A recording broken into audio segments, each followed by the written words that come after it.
ସମସ୍ତଙ୍କୁ ଶୁଭ ସକାଳ। ଶିକ୍ଷା ସଂଯୋଗ କାର୍ଯ୍ୟକ୍ରମରେ ଆଜି ଆମେ କିଛି ପ୍ରଶ୍ନର ଉତ୍ତର ଲେଖିବା।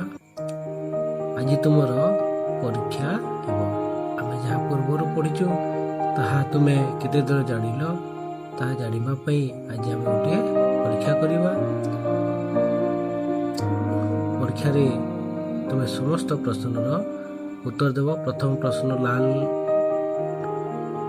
ରଙ୍ଗରେ ପ୍ରଶ୍ନ ଗୁଡ଼ିକର ସୂଚନା ଲେଖାଯାଇଛି। ପ୍ରଥମ ପ୍ରଶ୍ନ ହେଲା ସଂଖ୍ୟା ନାମ ଲେଖ। ଦ୍ୱିତୀୟ ପ୍ରଶ୍ନ ସଂଖ୍ୟା ଲେଖ, ଅଙ୍କରେ ଲେଖିବ। ତୃତୀୟ ପ୍ରଶ୍ନ କ୍ରମରେ ଲେଖ। ଚତୁର୍ଥ ପ୍ରଶ୍ନ ହେଲା ସ୍ଥାନୀୟ ମାନ ଲେଖ। 42 ଦେଇଛି, କେତେ 10 କେତେ 1 ଲେଖିବ। ତାପରେ ଖାଲି ଘର ପୂରଣ କର।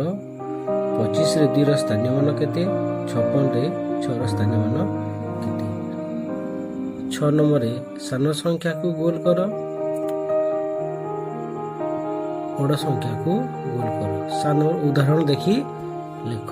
ଗୋଟେ ଉଦାହରଣ ଦେଇଛି, ସଂଖ୍ୟା ହେଉଛି 7, ତାର ପରବର୍ତ୍ତୀ ସଂଖ୍ୟା ହେଲା 6, ପରବର୍ତ୍ତୀ ସଂଖ୍ୟା ହେଲା 8। ଏହି ନମ୍ବର କରିବ। ତାପରେ 13 ଆଉ 32ର ସେହିପରି ଲେଖିବ। ତାପରେ ଯୋଗ ଫଳରେ ଦେଇଛି 8 ନମ୍ବର ପ୍ରଶ୍ନ ଯୋଗ। 5 ଯୋଗ 4, 8 ଯୋଗ 3, 7 ଯୋଗ 6। ବିଯୋଗରେ ଅଛି 9 ବିଯୋଗ 3, 8 ବିଯୋଗ 4, 15 ବିଯୋଗ 6। ଏହା ହେଉଛି ଆଜିର ଆକଳନର ପ୍ରଶ୍ନପତ୍ର। ଏ ପ୍ରଶ୍ନ ଗୁଡ଼ିକୁ ତୁମେ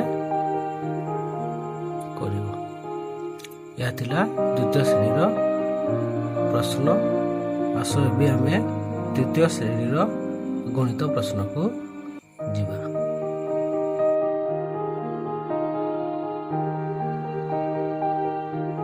ତୃତୀୟ ଶ୍ରେଣୀ ପାଇଁ ଅଲଗା କିଛି ପ୍ରଶ୍ନ ଅଛି। ଆଜି ଚିତ୍ର ଗଣି ସଂଖ୍ୟା ବାଛ। ଆଜିର ପ୍ରଶ୍ନରେ କ'ଣ ଦେଇଛି ସୂଚନାଟିକୁ ପଢ଼ିବା। ନିମ୍ନରେ ପ୍ରତ୍ୟେକ ପ୍ରଶ୍ନ ପାଖରେ 4ଟି ସମ୍ଭାବ୍ୟ ଉତ୍ତର ଅଛି। ସେଥିମଧ୍ୟରୁ ଠିକ୍ ଉତ୍ତରକୁ ବାଛି ଟିକ୍ ଚିହ୍ନ ଦିଅ। ଚିତ୍ର ଗଣି ସଂଖ୍ୟା ବାଛ। ଚିତ୍ରଟିକୁ ଗଣିବ। ଏଠାରେ 4ଟି ଉତ୍ତର ଦେଇଛି, ତାକୁ ଠିକ୍ ଉତ୍ତରରେ ଟିକ୍ ଚିହ୍ନ ଦେବ। ହେଇଗଲା 1 ନମ୍ବର ପ୍ରଶ୍ନ। ଏହା ହେଉଛି 3 ମାର୍କା। 3 ପ୍ରଶ୍ନ ଠିକ୍ ଉତ୍ତର ବାଛି ସଂଖ୍ୟା ନାମ ଲେଖ। 3 ମାର୍କ ବି ଲେଖାଯାଇଛି। 3 ନମ୍ବରରେ ଅଛି ସଂଖ୍ୟା ନାମ ପାଇଁ ଠିକ୍ ସଂଖ୍ୟାଟିକୁ ବାଛ। 4 ନମ୍ବରରେ ହେଲା କ 1 ଅଙ୍କ ବିଶିଷ୍ଟ ବଡ଼ ସଂଖ୍ୟା କିଏ, 2 ଅଙ୍କ ବିଶିଷ୍ଟ ସାନ ସଂଖ୍ୟା କିଏ। ଗ ନମ୍ବରରେ ଅଛି 2 ଅଙ୍କ ବିଶିଷ୍ଟ କେତୋଟି ସଂଖ୍ୟା ଅଛି। ଘ ଏକକ ଘରେ ଚାଲିଥିବା ଗୋଟିଏ ସଂଖ୍ୟା କେଉଁଟି।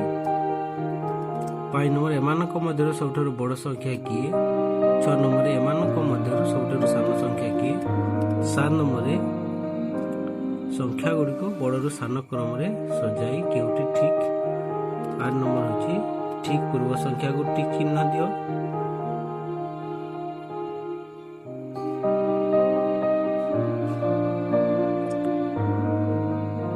ତାପରେ 9 ନମ୍ବର ହେଲା ଠିକ୍ ପର ସଂଖ୍ୟାକୁ ଠିକ୍ ଚିହ୍ନ ଦିଅ। 10 ନମ୍ବର ସଂଖ୍ୟା ଦୁଇଟିର ମଧ୍ୟବର୍ତ୍ତୀ ସଂଖ୍ୟା ପାଖରେ ଠିକ୍ ଚିହ୍ନ ଦିଅ। ଏଠାରେ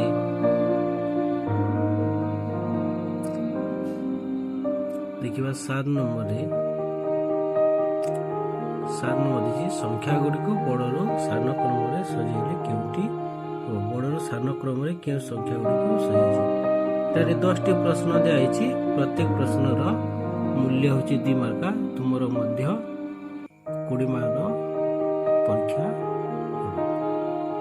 ଏହି ପ୍ରଶ୍ନ ଗୁଡ଼ିକର PDF ତୁମକୁ ଦିଆଯିବ ଏବଂ ଆଗାମୀ ଦିନରେ କାଲ୍କୁଲେଟିଭ୍ ଭିଡ଼ିଓରେ ଏ ପ୍ରଶ୍ନ ଗୁଡ଼ିକର ଉତ୍ତର ମଧ୍ୟ ଆଲୋଚନା କରି ଭିଡ଼ିଓ ପୋଷ୍ଟ କରାଯିବ। ତୁମେ ମଧ୍ୟ ଏହି ପ୍ରଶ୍ନ ଗୁଡ଼ିକର ଉତ୍ତର ଦେଖି ନିଜେ ମଧ୍ୟ ସଂଶୋଧନ କରିପାରିବ। ତାହେଲେ ସମସ୍ତ ପିଲାମାନେ ଏହି ପ୍ରଶ୍ନ ଗୁଡ଼ିକର ଉତ୍ତର କରିବେ ବୋଲି ମୁଁ ବାପା ମା ଏବଂ ଶିକ୍ଷକ ଭାଇ ଭଉଣୀ ମାନଙ୍କ ଠାରୁ ଆଶା ରଖେ।